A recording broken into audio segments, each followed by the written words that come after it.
and welcome to this week's 24-hour screening, our pop-up film night hosted by Adventure Uncovered Film Festival in partnership with Pause TV. We are absolutely delighted this week to be bringing you a really powerful, poignant and moving film by Director Bachar Khattar, starring Patrick Vaughan, both of whom are going to be joining us after the screening to answer some questions around the making of this film. As with all the films in this series, the films are free and available for you to watch, and we do ask instead that you give a donation via the Tip the Filmmaker button below. Every penny of this goes directly to help support the independent film industry, so please give generously, donate what you can, whatever you feel, especially after you've watched this film. I'm sure you'll think it's worth a donation. So do sit back, relax and enjoy Confessions of a Runner.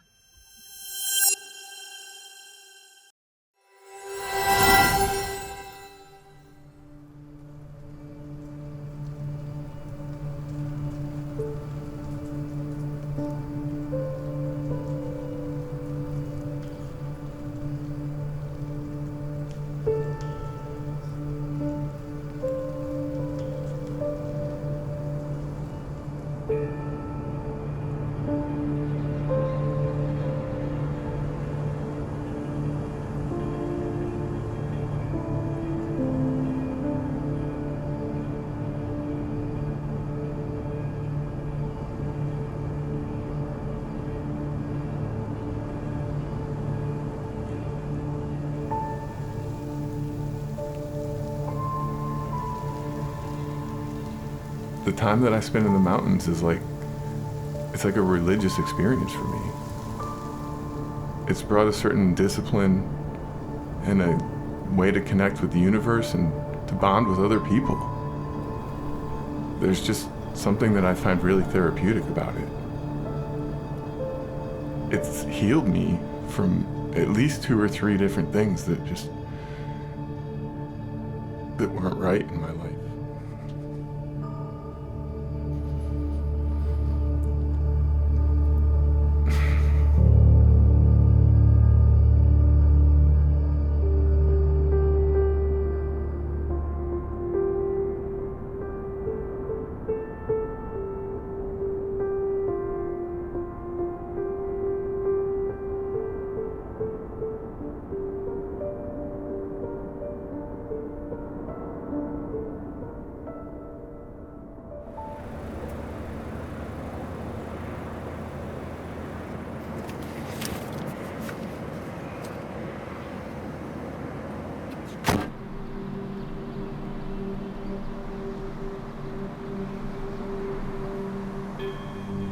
I've been coming to Lebanon for over 15 years.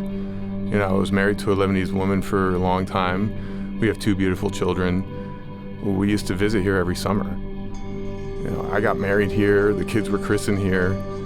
I'm always going to have a connection to this place. When we got divorced a few years ago, I remember saying that I never wanted to come back. But I needed to forge a new path here. I've also come to realize a deeper connection with the country. Lebanon has a history, it's scarred and torn. Maybe that's why I was compelled to come back.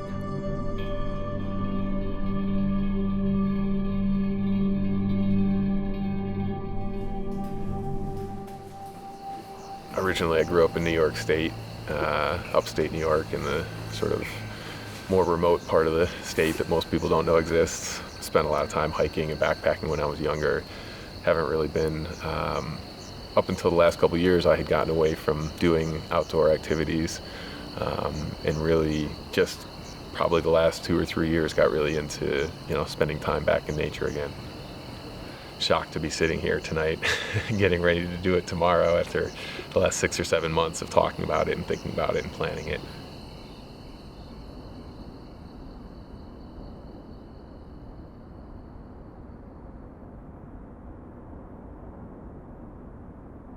I first discovered the Lebanon Mountain Trail.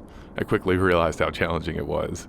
It's almost 300 miles long, with over 70,000 feet of vertical ascent, and that's from rugged terrain. I've done a couple 100-milers before, but this was definitely going to be my biggest challenge yet. So I contacted the LMT. They quickly put me in touch with Avedis, who currently has the record. He's run it twice, and he generously offered to help me. أول ما حكيني باتريك إنه هو بده يعمل التريل ب7 أيام أنا قلت مستحيل، ضحكت عليه بين نفسي يعني، لأنه طبيعة لبنان كتير قوية يعني. بدي أنه بين 700 تحت بشري والأرز فوق عنا 1900 أو 1200 متر طلوع، كتير صعب. فمشان هيك قلت أنا مستحيل يعمل هذا الشيء. 45 كيلومتر 10 أيام واحد بيخلص ال LMT. بس هلأ باتريك بده يعمل ريكورد لأنه بده يكسر ال8 أيام اللي أنا ركضتهم تاني مرة، فهو بده يركض بين ال 55 وال 60 كيلومتر بالنهار. I'm all set. All set. Yeah.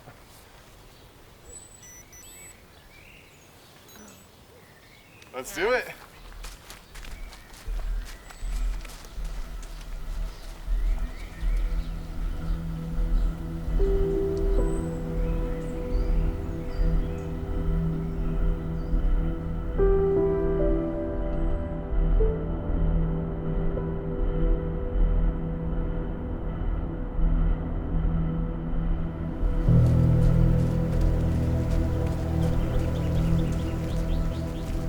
When I was about 20 or 21, I started having chronic pain in my neck and my arm, and it really just kept getting worse.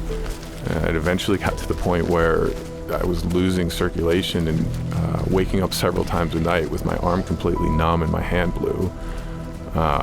I had the normal pain management routine, but with my artery getting pinched between my ribs and my collarbone, they insisted on operating.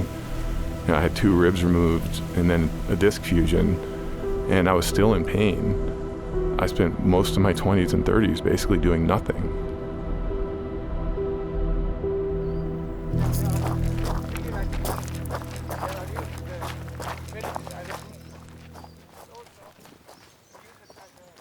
Do you know this one? No, what is this? It looks like wheat, no? Yeah, so it's this not is the wheat? wild wheat. Oh, but what okay. we do is we play with it. So we cut it from here, like that. It should be a clean cut. You'll be wondering what I'm doing. We'll take part of it here and then make a slide. And then, what would you say it is? Oh, wow. We have a whistle now. That's amazing. Yeah, you don't need the whistle of the... Yeah, the pack. This is better.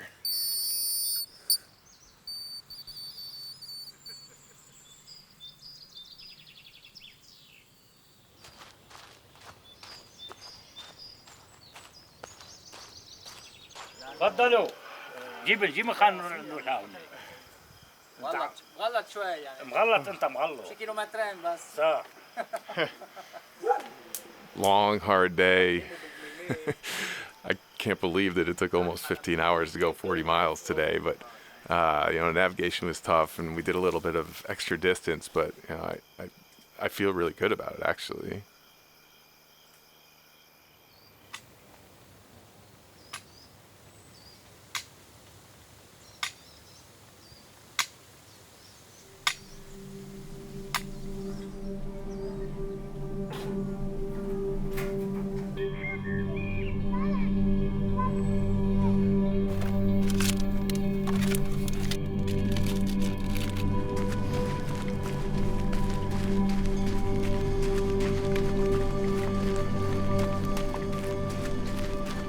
After the surgeries, I was still having pain, and they didn't really have another answer for me for how to resolve it. And so I just continued on, a maintenance dose of prescription painkillers for several years after that. It got to a point where I was sick of traipsing in and out of doctor's office or therapist's office or, whatever it was every week.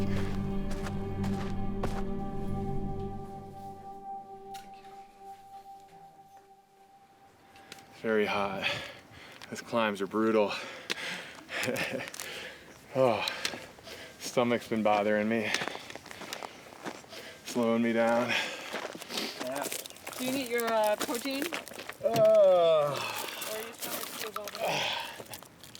باتريك أول نهار خلص مسافة كتير طويلة، عمل 68 كيلومتر مع 3800 متر أسنت. تاني نهار لأنه عمل كتير أول شيء أتأخر يقلع وبعتقد هو عطى كتير من حاله أول نهار وبين التعب والسفر اللي هو فخسر كل اللي حطهم وخلص بأهدن مثل ما أنا خلصت بنهارين يعني كنا ربع بعض.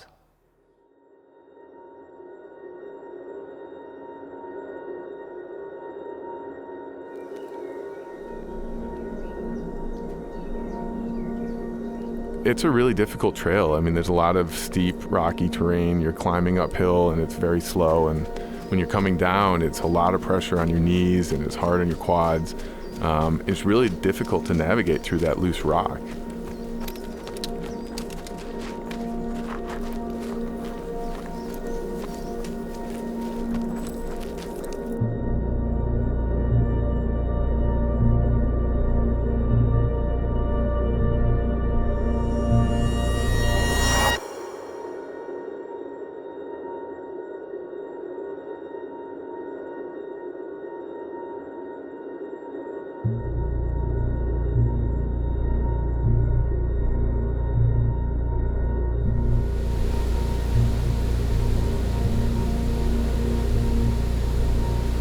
It's been a lot harder than I expected.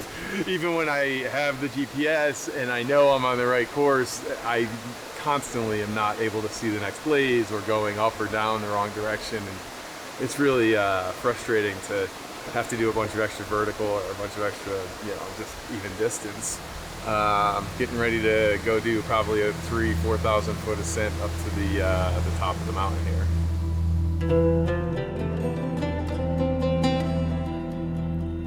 When you're getting a prescription from a doctor for painkillers, it seems really normal, but over an extended period of time, you become physically dependent on them.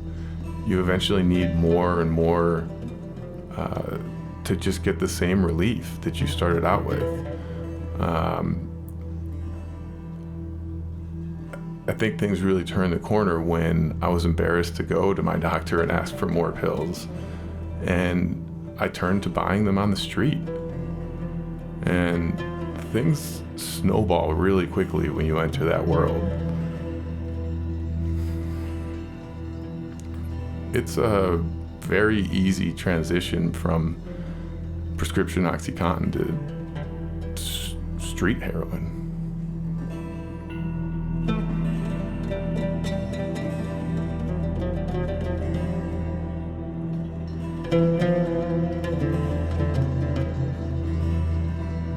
There's a craving that you have, and your entire life becomes about planning and getting your next high.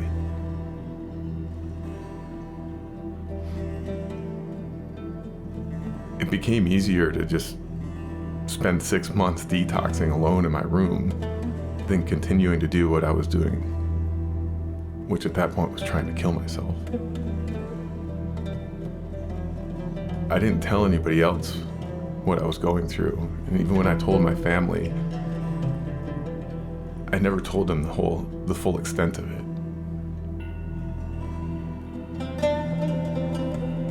You hear stories about detox being, hell. And certainly the first 2 to 3 weeks were. I mean, imagine the worst flu you've ever had and your best friend died at the same time. It's like you're missing a part of you. And I did it alone in my bedroom. I didn't go to rehab. I would talk to anonymous people online and get strength from their stories. I was too embarrassed to tell anybody. I mean, how could I tell people that? They would never understand.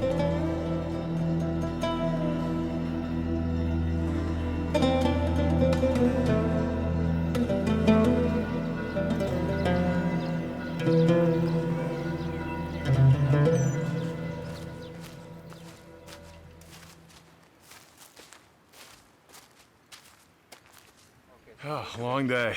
Yeah. First cramp's starting to happen. Oh. Third day in, that's not too bad. It's pretty good, actually. It's gonna get dark, right? I should probably put on a warmer shirt.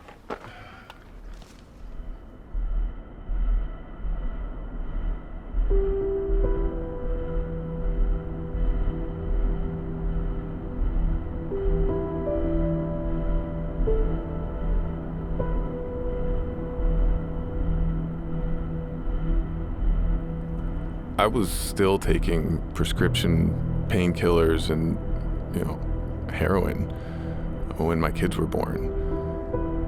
And, they were a huge part in helping me to get over that hurdle. But, after going through the detox, I really expected to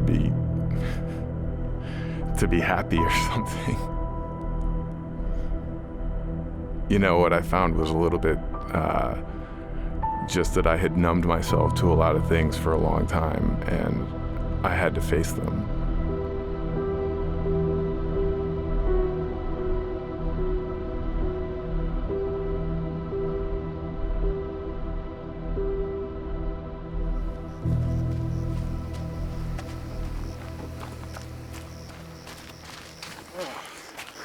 How's it going? How are you feeling? Stronger than I have all week, actually. Pretty good. I was running really good the last few miles. You want to keep going? Yeah, of course.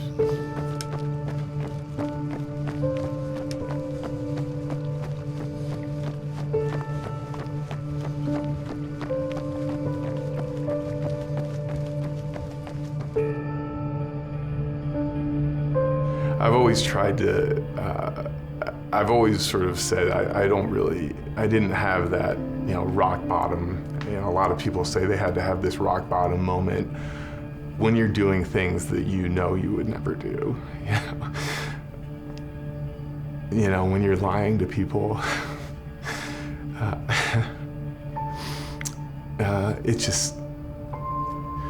it was a realization of what I was had been turning my back on. The kids, of course, but that just sort of brought a lot of other things into perspective. Are you satisfied? I am very satisfied. That was the best day yet, and I feel stronger than I have all week, so no complaints.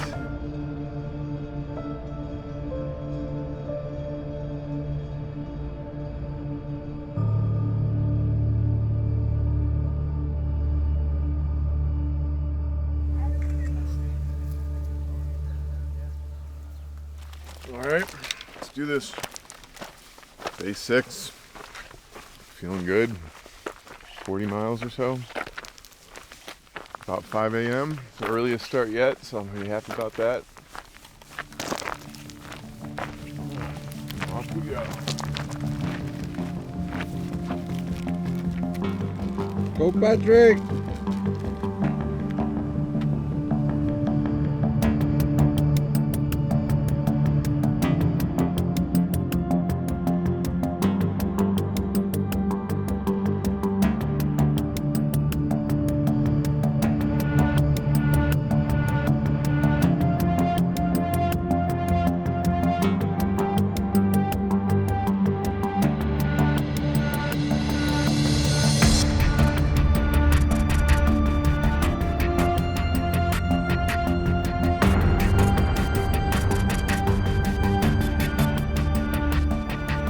When I heard with my friend Ali that there was this guy Patrick coming from the US to actually run the full LMT trail,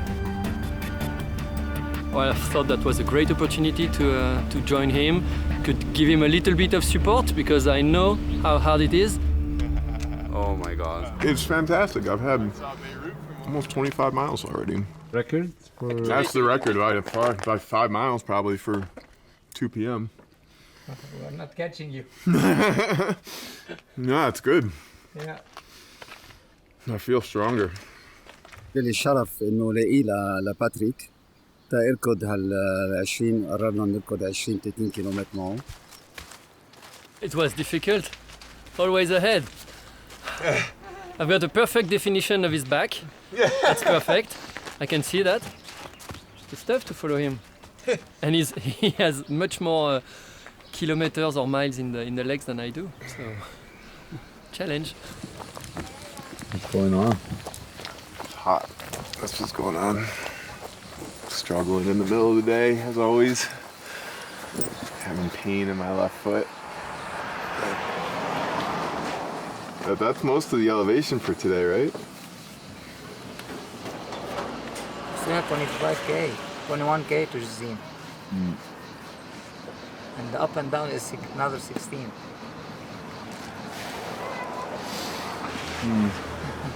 Let me see.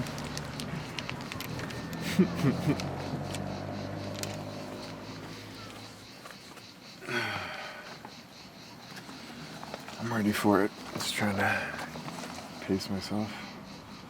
I've had many doctors, even yoga instructors tell me that I shouldn't do yoga. It's interesting. I for a long time I tried to take advice from all of those people, and in the end I decided that they didn't know what they were talking about, or at least not for me personally, and I decided to find my own way.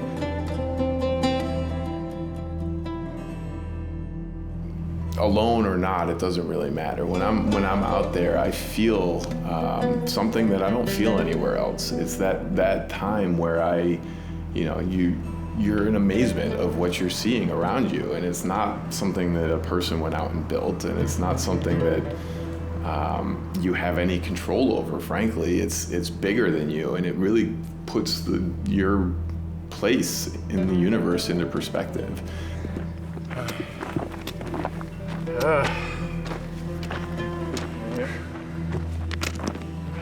Did it. 70K. 4th day in a row. One more and we'll be done. Great. Thanks, man.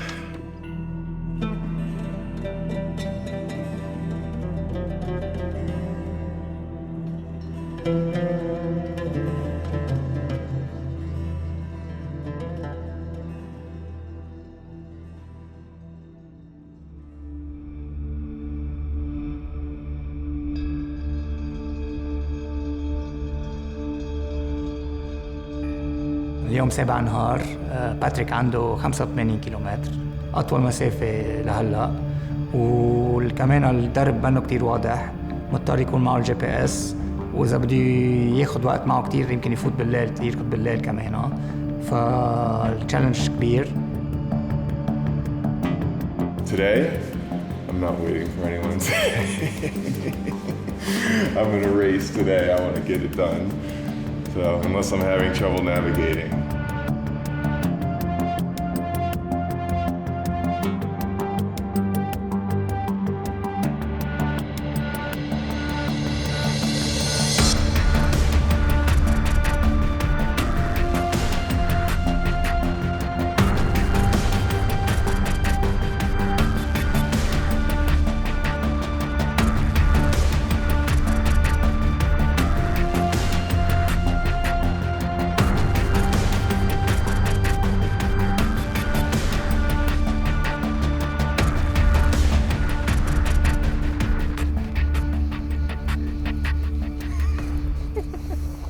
Just passing through the valley back there, we came across this shepherd, and I was completely out of water. He went into his tent and came back out with an ice cold cup of water. It was amazing. It's so hot. And talking with Avedis, he challenged me to try to get to the finish before midnight. We're about 5K from section 26 right now. It sounds like it's not really well marked and it's going to get dark soon, but I really want to get it done tonight.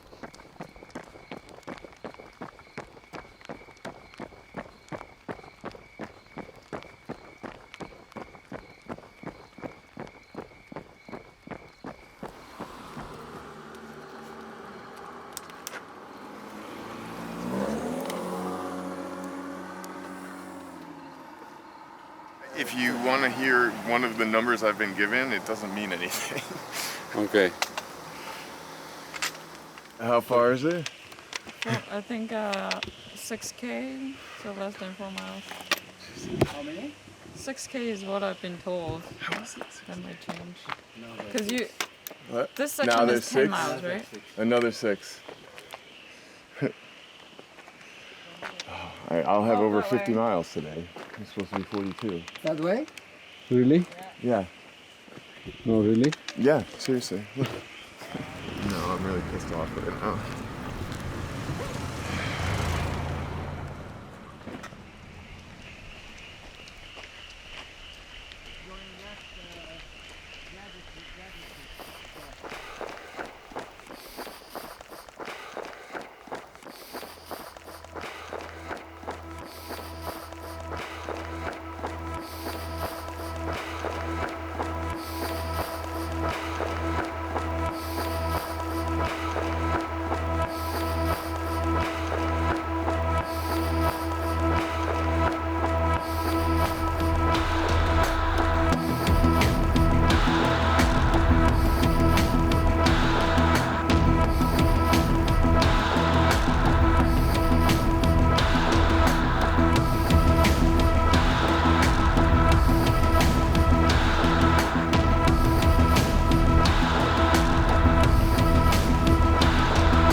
You're right, it's 20 to 12.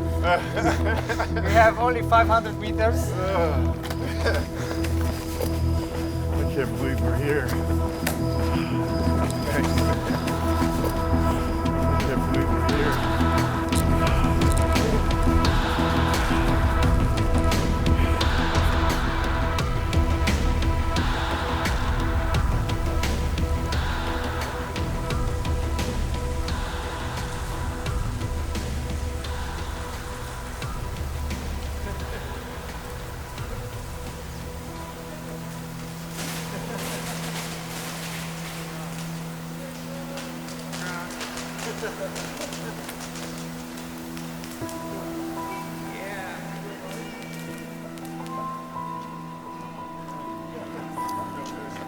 I cried that whole section. I really did. I've hit these milestones in this journey that, I'm really proud of. And I don't tell a lot of people the story of where I was. Those drugs numb you to everything. I wanted to feel things again, anything, even pain. At least you're feeling something.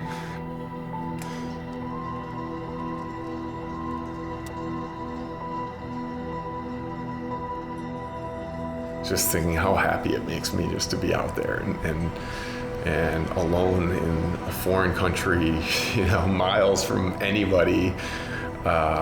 Just was so proud of myself.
That was Confessions of a Runner, an incredibly poignant and moving film by Bachar Khattar. And we're joined by Bachar today, just now, along with Patrick Vaughan, the star of that film. Hi to you both.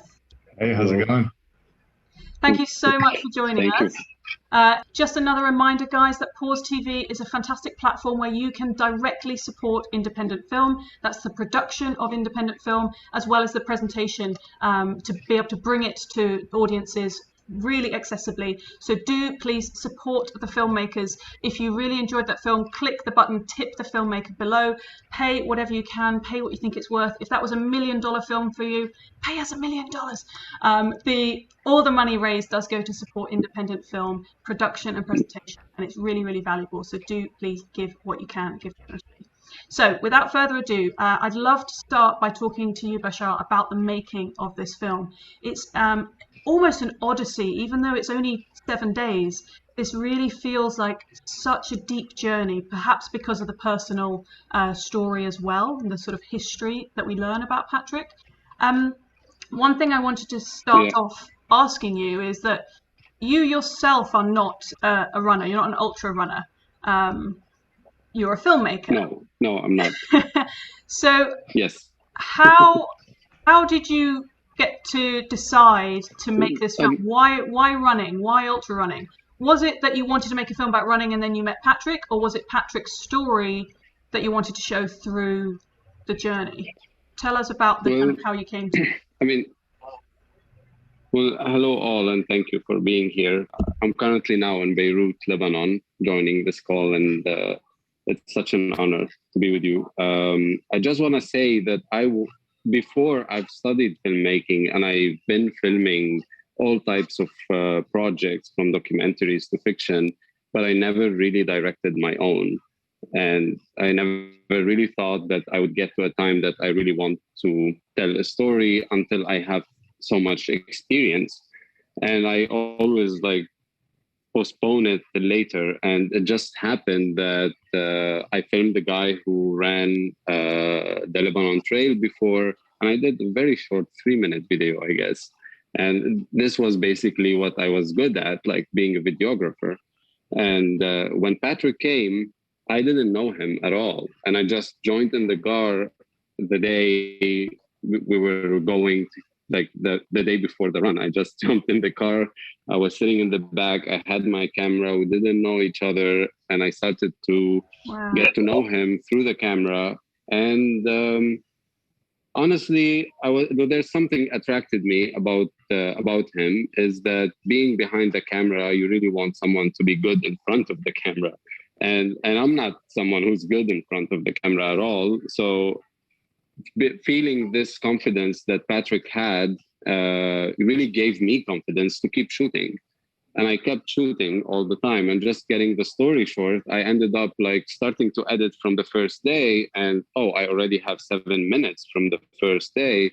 And then I realized that I have so much. But during that run, I didn't know the real story behind Patrick's going through the running. I knew that his ex-wife from Lebanon, but I learned through the run. But not until after that. I think Patrick remembers these times too that we had together. And I don't know, maybe he can tell you more about how I learned about the story and how we decided to take this on.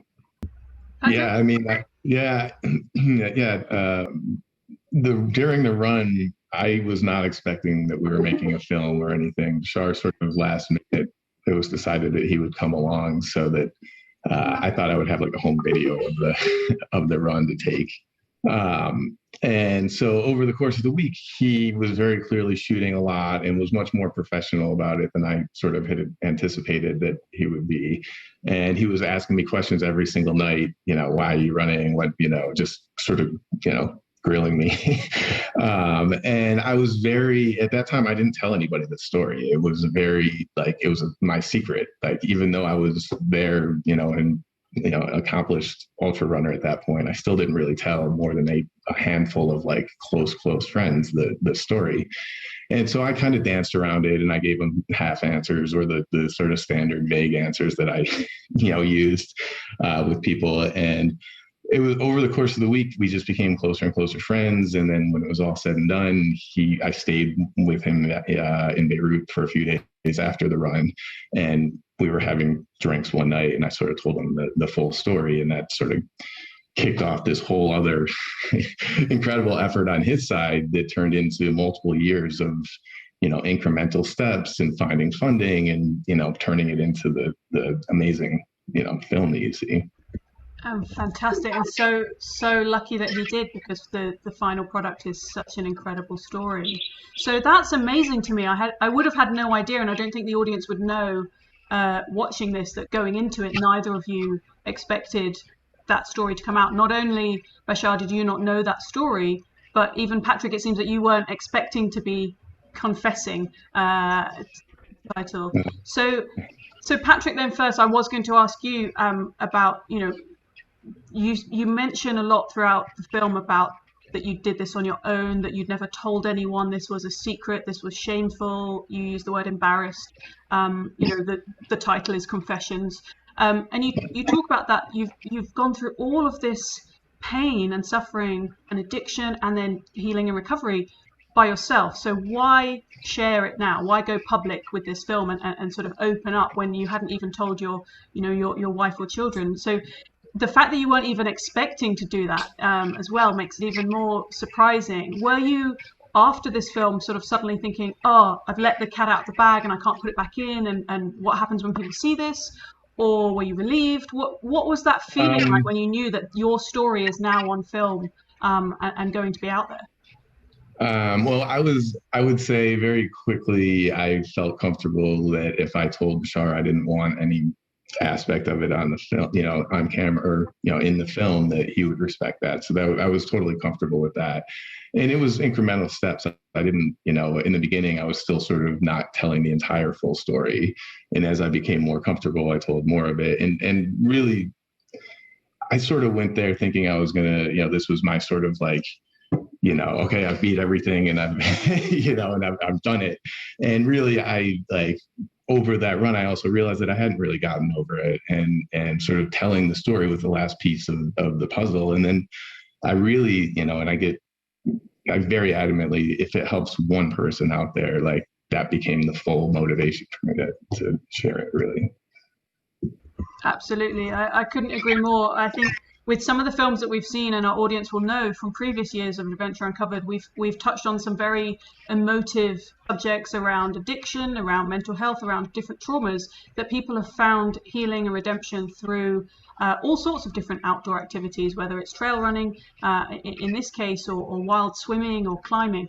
There's something so powerful about these physical pursuits that become, as you say, the first line of the film is that this is a religious experience for you almost. This is very clearly very, very spiritual. So it's fantastic to hear that you found this almost cathartic sort of therapeutic process, and massive credit to Bashar for bringing that out of you over the week. That must have been an amazing sort of powerful week for you, Bashar. Yeah, I have to say that it's sorry, Patrick, go ahead. No, I just want to add that you hit a good point there. That process healed me completely. I was not, beyond it like I thought I was. And, telling the story, sort of, you can see, that's the first telling of the story is on that film, really. So Bashar, how did it feel for you on the receiving end of that? You set out to film a story about a trail runner, and you got this revelation, this confession. What was that like? Cannot be harder, right? It cannot be harder. Can you make a bigger crime than letting someone confessing you a beautiful his story that never really shared with his circle, and make a bad movie about it? So you how felt can a lot you of ever pressure. live with that? So much pressure. I was so pressured, and there was two ways to go with the story. There's more the catchy way where drugs, where do you buy it? How do you get it? Who did what happened with you out there? And going into the stuff where people likes to, I don't know, do what, but what, all what I'm trying to say that if you wanna try and confess and say a story because you are ready to share it with the world, then that's very helpful for me as a filmmaker to put your voice out there. And this is what I tried to do mostly, that even if I catch some things that were real, when he told me the first time this thing, even sometimes we re-recorded stuff, we re-recorded some stuff of the storytelling from Patrick. So I made sure that he's comfortable saying it. And we weren't trying to exactly redo what said before. We wanted a narrative of someone who is willing to take that last step. And I'm so happy to hear from Patrick saying, like, this film was the last piece of that puzzle. Like, I cannot be more rewarded than that, and that means everything. Amazing. And so the fact that you were quite unlike a normal filmmaking process, perhaps it's a bit more common in documentary, where you are writing as the film is continuing, you're editing as the film is continuing, and the script and the narrative is unfolding, and you're even going back and rewriting and re-recording, as you said. How do you sort of plan for that? How does the edit come about? It's not something that you've done before, like a Hollywood movie. You have everything storyboarded. You know what shots you need. What does the edit process look like? You can make a big shot movie from someone just running some 7 days, even if he didn't have an interesting story behind him, but I don't think so. That wouldn't be my first movie or my first trial to make one. I would make a short one, and I would always put things in its size and don't, make things bigger than what they really are.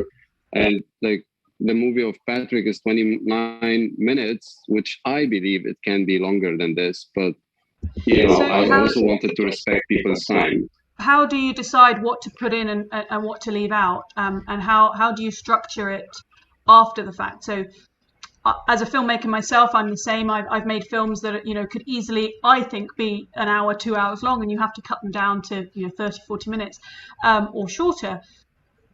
When you are making a film that you don't know what the final story is going to be, you presumably have hours and hours of footage. Like you said, you had even 7 minutes just from the first day. How does that edit process work? When you got home after the whole thing had been filmed, you had these hundreds of hours of footage. Where do you begin? Well, I mean, I took it simple and I started at day 0 before, like, we go up the day before the run. And I took it easy to start from there.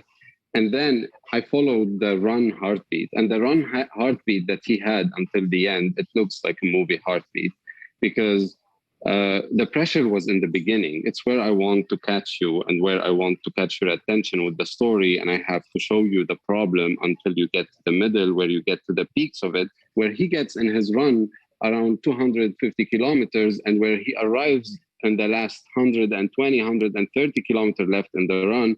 This is where actually Patrick, I think, knew that he was going to finish. And this is where he felt the finish line. And then everything, it shows everything what's left, it shows his way out, his philosophy of thinking. What did he learn from all of this? How did all of this build something that's reasonable for him to make him understand that the last 120 is something that he's gonna do, And and that also traced the whole story. It's like, I want to tell you everything about his problems there, and then there. Everything felt easier and made sense. When you say I love that phrase, the heartbeat of the movie and the heartbeat of the runner. When you talk about the heartbeat of the movie, you're talking about this sort of the narrative arc, the rise and fall, the hero and the failure that we see across all movies, whether it's Cinderella or whether it's Jaws, a Disney film to a horror film. They all have this sort of similar, story, fairy story narrative. Yeah, I mean, whatever it was, anything, it's always like there's a heartbeat, and even a series that you watch that keeps stagnating on something for hours, right? And everything has to respect that heartbeat the whole time. But definitely in the run, the stress was coming further and the heartbeat was getting faster. And at some point, it really hit hard. And this is where, like, the part when Patrick, talks about his kids, when you're seeing all the lakes and stuff, like, or when he talks when he went to the rock bottom of things, while we're seeing very beautiful landscapes, and contrary of what you're hearing. Like, this is, I feel, when the heartbeat starts to feel that I'm not just like taking you in a tunnel. I'm letting you reflect, and I'm letting you think, and I'm not following what you're hearing with what you're seeing. Even though we were lucky enough to get all the fog that we needed, and we got all the broken trees that were out there, and it doesn't really happen all the time. You know, there was a reason for us to say this story, and this is what made this film something that people had time now to watch for, because it was a story that needed to be told. It wasn't a fantasy of mine that I wanted to just make a movie about someone running. And I hate when someone calls me and tells me like, I just want to run to the summit. Can you make a movie about me? Like, you know, I'm so glad you really said that, because this is very similar to the Adventure Uncovered Film Festival entire ethos. You know, we're not interested in the fastest person to run up Everest. You know, well done, that's a great achievement. What we're really interested in is everything that comes around it, the mental journey, the spiritual journey, the social journey, breaking those barriers down, looking at things that are different and unusual. And I should mention as well, again, of course, that this film, Confessions of a Runner, is in our official selection for the Social Spotlight Award. So these are films that have social commentary as alongside this heartbeat narrative of the adventure. And I love that duality. I love the way that you've captured it, as you say, with these contrasting images of this beautiful terrain, and of course some lovely symbolic metaphor visuals with the broken trees you mentioned, contrasted against at times a very dark story, a very somber story. But again, you have that, you lead us into that hope and that journey, and everybody as a viewer is able to follow along, quite comfortably. We're sort of carried with you along that journey, which is so powerful. And a really good tip there for some of our aspiring new filmmakers about making sure you follow that heartbeat of the movie and keep that pace and that story going. So yeah, I'm sure a lot of our aspiring new filmmakers will really appreciate that. So one thing I wanted to talk about while we're sticking on the landscape, those incredible shots. I'm sure that there will be images in this film that people have not yet seen before of Lebanon, or of the surrounding area, particularly in the West. When we talk about Lebanon and Syria, we think of war zones. We think of the negative and the news coverage, which unfortunately is often focused on one element. So how important was it for you as a filmmaker from that region to show this very peaceful, very, very beautiful sort of backdrop to what is quite a harrowing story? Yeah, well, actually we are in a zone that sometimes have war and instability. Like, the news is partially, big time, like, correct about that, but it happened at the time that Patrick visited. It was peaceful time. And so we were lucky about that, but it was very peaceful. Like, I was alone shooting with my own camera, with my own gear. And this is when, like, now I feel more like I want to grow more with my equipment and be able to shoot better stories, because the area provides that. Everything is here ready to be. It's maybe the most amazing studio of the Middle East. Like, in Lebanon and in Syria, you can film and fake any country that you want from the Arab world. It has everything that you need. And it changes so much, and it's rich and it's diverse. And this was one of the main messages that Patrick wanted to say. And like, I also discovered Lebanon with Patrick, and I also discovered this beauty with him, where his message was so clear. It's like, even Lebanese people don't know that. Like, they watch that and they say like, you really shot this in Lebanon? Like, I'm serious. They don't really know. And this was the big message that Patrick wanted to say. It's like, you have this beautiful nature out there, and like, at least protect it, use it, hike it. And this is what he ran. He ran on the Lebanon Mountain Trail, which has been maintained by this LMT, Lebanon Mountain Trail Association. And after that, we made a short video to be able to raise some funds for them. And so the whole process was to help the LMT, and then Patrick was trying to find funds to help me finish the movie. So the whole process became like just trying to find some money here and there. And we're lucky we're living in an age where making a film cannot cost a lot if you don't consider your time work.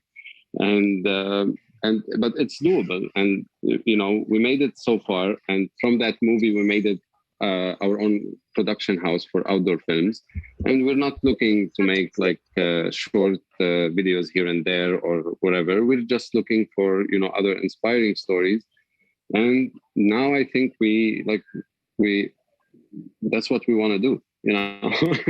Fantastic. That's what we want to do. Like, fantastic. And hopefully we get to see, you can't wait to see the next one. This is a really good opportunity for me to remind everybody to tip the filmmaker and the button below. We've just heard how important it is to get funding, how hard it is, and how powerful it can be that every element of funding that is available all goes to the independent film industry. So do please support, give what you can, give generously, so that hopefully we can see some more films from Bachar's production company in the Adventure Uncovered Film Festival next year. That'd be fantastic, wouldn't it? Thank you for that, Bachar. No, I want to thank you for Post TV, and like what you're doing is amazing, because really it's not, if you don't consider your time work and you're a cinema passionate and you want to make a movie, it will cost you your time. It will not cost you so much money. And if you know that there's a platform out there that cares about you and cares about you making these movies in this world, then, you know, you're going to keep doing it. And it means a lot to have platforms like this that are still giving a place to put our movies in. And I'm very proud of that. For no matter what, whatever is, you know, everyone, James and Rosie and everyone, you and everyone I know behind the Post TV, like I really, really appreciate what you're doing. Oh, thank you very much. Well, there you go. You heard it direct from the filmmaker himself, how important this is. And I couldn't agree more. As a filmmaker myself, it's fantastic to have a platform that supports independent film, the industry, and the professionals that work there, because it shouldn't just be something that we have to give our time for free and that we have to invest without knowing whether or not we'll get a return. You know, the cinematic industry, as you said, is something that is such a passion for people, and they will do it without needing the financial reward. But by having the ability and the platform like Pause TV and Adventure Uncovered to be able to access the audience directly, and for the audience to be able to access these films and to be able to directly support the filmmaker, it just means that there's more opportunities for those of us who aren't able to take those risks or take that time. So it is really a fantastic collaboration and partnership. We're really thrilled to be part of it. So back to Confessions of a Runner. Going back again to this element that we've just discovered today, that the two of you weren't really expecting the story to be, you know, this powerful confession as it was. With the editing that you then did, obviously, as you were filming, I want to ask Bachar. Actually, I'll ask you both. Did you think you were going to make it? And Patrick, I don't know if you were aware of the line. I think is it Avedis, the trail guide that you had? He says in the film, "I don't think he's going to make it," as you set off. Were you aware that he'd said that? Did you know that he didn't believe you were going to make it? Not until after. And so did you think in your heart of hearts, did you think you were going to do it? Bachar, did you think he was going to do it? Or was this going to be a film about failure until the last day? You know, at what point did you believe, each of you, that this was going to be a success? Go ahead. I don't know that I ever thought that I wouldn't finish it, whether or not I would break the time goal, you know, hit the time goal or whatever was a concern. There was probably the second day I struggled the most, and I maybe sort of questioned how long I could really, you know, how long it would take me to get it done. Definitely there was a point, I think Bachar sort of alluded to earlier, like the fourth, you know, maybe fifth day, where it just sort of became clear to me that there was no way that I wasn't going to finish. I had sort of gone through figuring out how to deal with the heat in the middle of the day and sort of the different types of terrain and navigating. And so at that point, it was just a matter of kind of grinding out the rest of the distance. So I felt pretty comfortable about that. I didn't know that Avedis had said or was doubting it. I mean, he's helping me break his record. So I'm sure that, you know, at some level he's hoping or thinking that, you know, well, if I couldn't do it faster, and he's done that trail many times. So, I mean, there really would have been no way I could have even touched his time without him showing me the route the whole way. So, yeah. And but this was a thing. Like, Patrick was really fast, like compared to the people we had. It's good we had another pacer with him, but no one really knew the trail other than Avedis. And Avedis couldn't spend the whole day running with Patrick because he was running so fast. And he had to find the trail, and the trail was really, by then, like now it's a bit better marked, but by the time that Patrick ran it, like he had the GPS all the time in his hand, and he would miss so much turn every day. And it really became like very stressful for him at some points, while in parallel, like we're having jokes with Avedis, like about sending people to shoot Patrick in the leg. It's like, because he wasn't stopping, and we knew that he was going to finish, and this was the problem. It's like, how can we stop him? And we couldn't stop him. Really, we couldn't. Like the last day, it was even like you didn't have the right dimensions, like distance. So he didn't have. He was supposed to have 70 kilometers the last day, and it was actually 80. It wasn't 70. And so this is when a little bit of tension was rising in the end, because he was like super ready to crush a 70. But when you add 10 in the end, these 10, you can make a movie about them. Oh, yeah. It's incredible. I think we all see that moment, though, as you say, like the sort of past the halfway again with that heartbeat. We see the moment when Patrick decides that he's going to do this, and there's no stopping him, and we can see that determination, even with that kind of difficult moment there at the end where you end up, you know, running further than you're supposed to, another 8 kilometers or 8 miles or something. I'd be tempted to ask if you're going to go back and do it without doing the extra 8 miles. Do it even quicker. To be honest, we've talked a lot about that. I've been back several times. I go once or twice a year. I was there not long ago working on a new project on the trail with Bachar, to be honest. So, yeah. No, you can tell her about it. You can tell her what you came. Why did you come back to Lebanon? For what? So I came to help.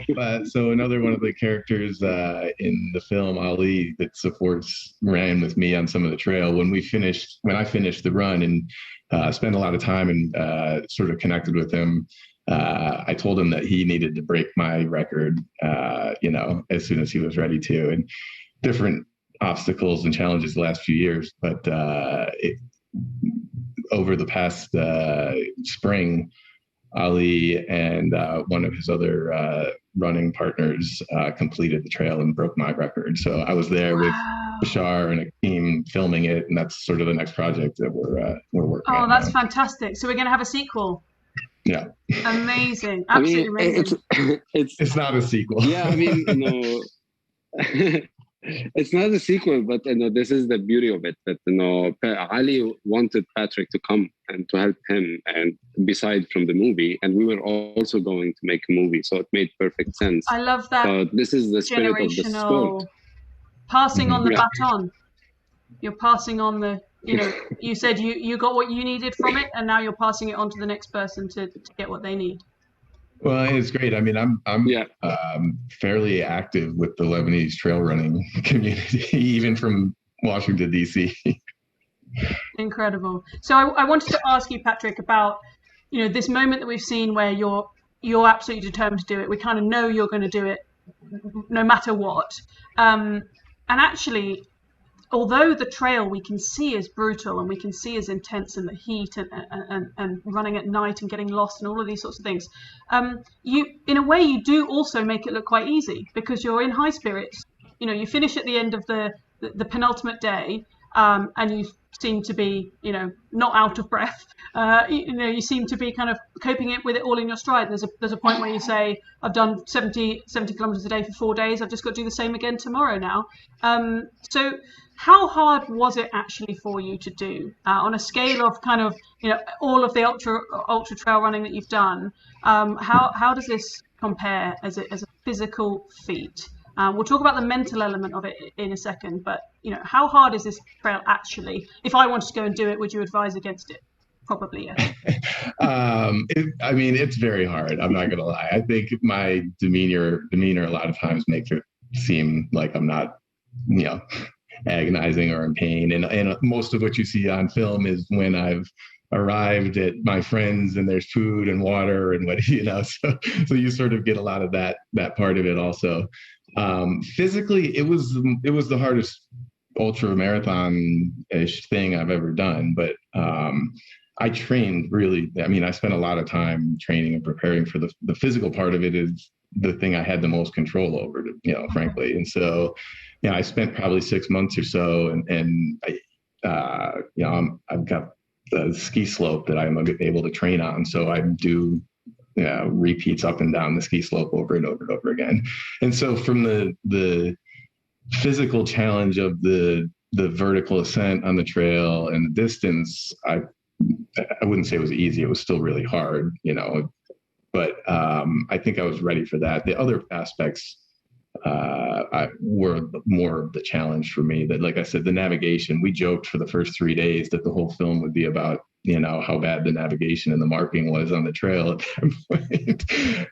And then the heat and stomach, I always struggle with stomach issues. Those were sort of the main challenges, really. But Bachar, in addition to filming the entire thing, was providing me food and water and, support every single time I saw him, at the same time. And so I was lucky I had another friend that came, and there's, several people, Bachar's brother and other friends came out and were helping by the end. So I had a lot of support from all those guys that kind of made it easier. Fantastic. Amazing. So then to add in the mental element to it then, just starting off with the basics of the mental element of running an ultramarathon event like this, before we come on to everything else around the addiction and that story, the mental element of running that length of time, day in, day out for 7 days, and in that difficulty, how do you balance the sort of the record attempt of trying to get it done in the time and thinking I've got to get to the next stage by a certain time or by the time it gets dark? How do you balance that kind of race with taking in the surroundings around you, with absorbing where you are, with feeling present in the moment? We hear a lot about running being an opportunity for people to feel grounded, for people to feel free, and kind of have this ethereal experience with the surroundings around them. So you mentioned, in the film, you say this phrase about switching from racing to exploration, but you are still racing. How do you balance those as you're running every day? I never really was thinking about the time,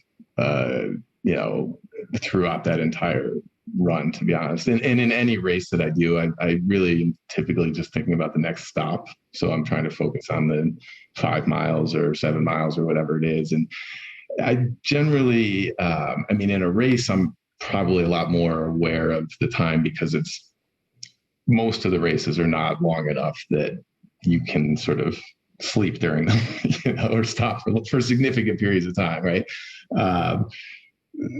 So I wasn't really thinking about, overall cumulative time a whole lot more than trying to be within some sort of striking distance on the last day, or, the last sort of 24 hours, at which point it would have felt more like turned more into a race, I guess. And in the film, when I said that, that wasn't really racing the record time. It was sort of just wanting to finish that day versus having to spend another night in a hotel, in a room somewhere and do the whole thing and lose 12 hours to that, et cetera. And so it was much more of looking at, okay, I want to try to get to some sort of this area by the end of each day. I was behind by 30 kilometers, I think, for a couple of days in there. And I really really wasn't worrying about it because that's the distance that you could make up in one day if you needed to. Casually, you say that. You say that. We can make up 30 kilometers in a day if you need to. Yeah, sure you can.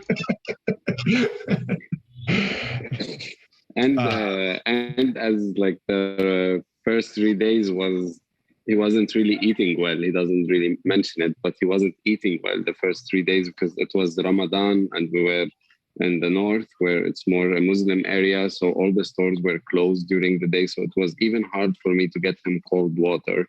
So he was either drinking where there is water in the mountain or like it was hard. Like it's lucky that we were able to get through this, especially him being a vegan and like trying to stay and adapt with all the situation. I think this was very remarkable on physical and mental level. Quick shout out to the veganism on like physical we were endurance. supporting him, but we weren't. Yeah, it sounds a lot tougher than perhaps we did see in the film. So then bringing in the deeper mental element then, Patrick and Bachar, you talked about filming and getting deeper and deeper into this story. And what we find out, and actually we're privileged as the audience to understand this story from earlier on than perhaps you did.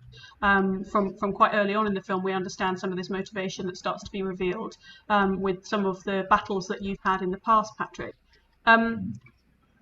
To what extent does this, you talk about redemption, you talk about healing, we've said this sort of religious experience, this very spiritual experience. Again, to what extent as you're running, is your mind focused on the run? You talked about getting to the next mile marker, 5 miles, 7 miles. And to what extent are you battling any inner demons? Are you feeling positive, negative? What sort of balance does your mind have as it wanders as you're running? And were you actively battling those demons? Were you actively processing that pain? Or was it something that you do the running and then you kind of reflect afterwards on the impact that it has? I would say it's very, obviously, I would say very therapeutic for me. So I would say when I first started ultra running, I just gotten divorced. I had gone through the eviction cycle, and I probably for a year or two, when I really ramped up and started doing a lot of ultra running, was using it as time to process and think through a lot of different things. And so I think that it sort of started out that way, and then you mentioned where I sort of shift from racing to exploration. I think ultimately it's like the time that I'm, running in the mountains and looking around, I'm not really thinking about anything else. It's actually the only time in my life that I'm like, nobody can call me, nobody can email me, right? It's the only time that I get to sort of zone out. And, if I go to some incredible, beautiful mountains, it's mesmerizing. I was gonna chime back in before and say, running for 16 hours, it's not. After I hate the first hour or two because that's when it's painful and annoying. Eventually you sort of just fall into a meditation and you're not really thinking about your legs moving or the physical part of it. And it's just kind of exploration, I guess, at that point. To me, it becomes more, when the physical exertion part is a lot more or a lot less, that's sort of the shifts in it as you get to that point where you're working harder, but and then zoned in that much harder on the climb or the, technical downhill or whatever it is. And then other times you're just kind of on autopilot cruising through it, just looking around. Amazing. I love the power of things like running. We've heard it with the Adventure Uncovered film festivals in the past with things like wild swimming or climbing as well. That you talk about this being a space where you can face your thoughts or you can escape your thoughts. Depending on, I guess, the frame of mind that you're in, it can be one or the other, which is really powerful. And so I wanted to finish by asking both of you, but starting with Patrick, you mentioned in the film the concept of self-inflicted pain or self-imposed pain. As opposed to this kind of inevitable pain, that you're escaping the underlying existing pain with this self-imposed pain, and that's that sort of battle that you came back from. And then running, I suppose, is is a way of counteracting that in the same way. What would your message be? You said earlier, if one person sees this film, then it's worth you kind of baring your soul and putting yourself out there and being vulnerable. What would your message be around pain, both the physical and mental, through this experience with ultra running? What's your message for the audience that you hope that you want them to take away from this? Sure. I think the biggest thing that I've learned is that you can try to hide or mask pain, what physical, mental, whatever it is, for as long as you want, and until you just turn and like face it straight on. There's really no getting around it. And so, I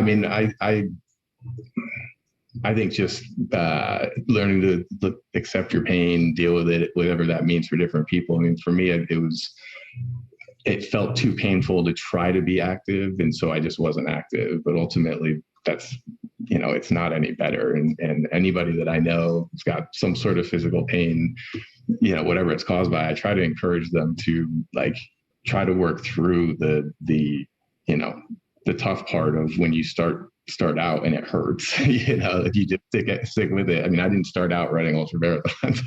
I couldn't run 3 miles before I started doing, without a lot of physical pain, before I started taking just tiny little steps to face it. And okay, this isn't just going to go away. I can't just take pills for it. And, it's only, if I don't do anything about it, it's going to get worse. So it began with, going to the gym and doing elliptical machine, or just the first couple of steps, and then it just builds on itself. And so I try to encourage people, try things that scare you, to don't be afraid of thinking, dealing with your emotions. If something's painful, people try to avoid thinking about it, and it's easier just to accept it and look at it and think about it, I guess. Absolutely. And such an inspiring and positive message for anybody watching, whatever the format of our pain. We all have different levels of suffering and different trauma, and I think that's a really positive message of break it down into steps and start somewhere and push through it. And you've done that in a very clear physical way, but with that mental element to it as well. Really, really powerful stuff. I want to just finish by asking you, you mentioned your family and your children having this real impact in your road to healing and recovery, but that you were keeping a lot from them still. I don't know how old your children are. Have they seen this film? They have not. They're 13. Sort of held it. I think they're pretty aware of, the topic, and I'm fairly open. I don't really hide much from them, but I haven't shown them the film, and I haven't had this full conversation with them yet. I'm sure at whatever point that you're ready and they're ready, they'll be incredibly inspired to see what their fathers achieved through this. And Bachar, as well, for you, what would your sort of message be that you want people to take away from this film? You've obviously you started off by saying that this was a huge amount of pressure when this confession was revealed to you. You felt very much responsible for making this into the right story. What do you want to take for people to take away from watching this?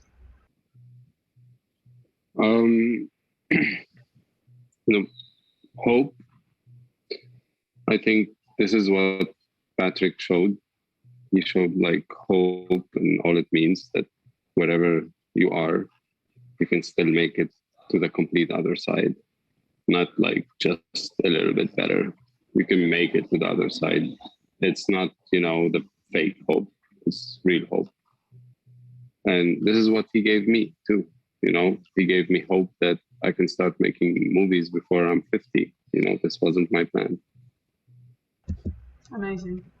Bachar Khattar, Patrick Vaughan, thank you so much for joining us both. This has been a phenomenal conversation. I'm sure it's inspired a lot of people. Thank you so much to everybody for watching. Please don't forget to tip the filmmaker. Use the button below. Give everything you can to support incredible filmmakers like you've seen tonight, so that we can keep bringing you incredibly inspiring and powerful stories. Do join us next time for our next pop-up film night. But for now, it's goodbye from us. Thank you so much. Thanks both. Bye. Yeah, thank you. Thanks for having us. Bye.